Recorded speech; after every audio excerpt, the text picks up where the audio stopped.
We all remember the shooting at the Orlando nightclub Pulse from July, where Omar Mateen came in and mowed down people with a submachine gun. Now, we know that the FBI had had contact with Mateen before and had actually had him on a watch list, and a gun store owner had tried to report Mateen from buying ammunition just a few days earlier. I wanted to know if the FBI had dropped the ball in that and other cases, so I spoke to Mike German, who works at the NYU's Brennan Center for Justice. He was an FBI agent who actually went undercover in white supremacist groups in the 1990s to bring them down, and now he says the FBI is not learning the lessons of the past 15 years.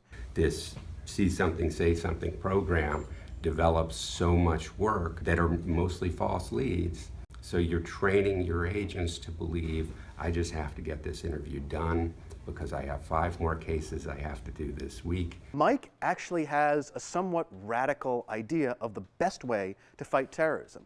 Go after all violent crime. And he points out that Tamerlan Tsarnaev, who was the Boston bomber in 2011, committed a triple homicide. They could have taken him off the street 2 years before the Boston Marathon bombings happened. Somebody saying on Facebook that they love ISIS generates this huge sting operation.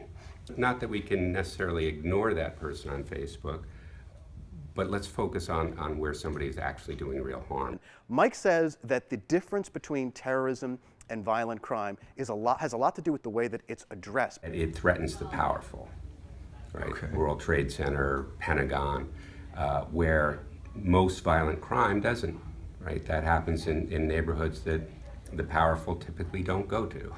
So it's not seen as a problem to them. Well, I think tens of thousands of unsolved rapes is a security problem for Americans. Mike has fought against right-wing terror, and he sees some clues in what he did and how to fight terrorism today. No matter what the government protects, there's something they're not protecting.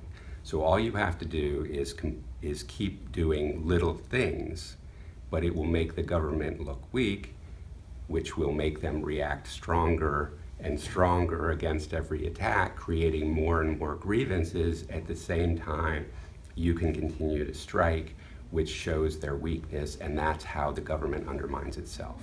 Something I didn't know when I walked in to see him is that you can go to the movie theater now and see Mike's story. The movie Imperium, starring Daniel Radcliffe, is based on his time infiltrating right-wing neo-Nazi groups, and it's in theaters now.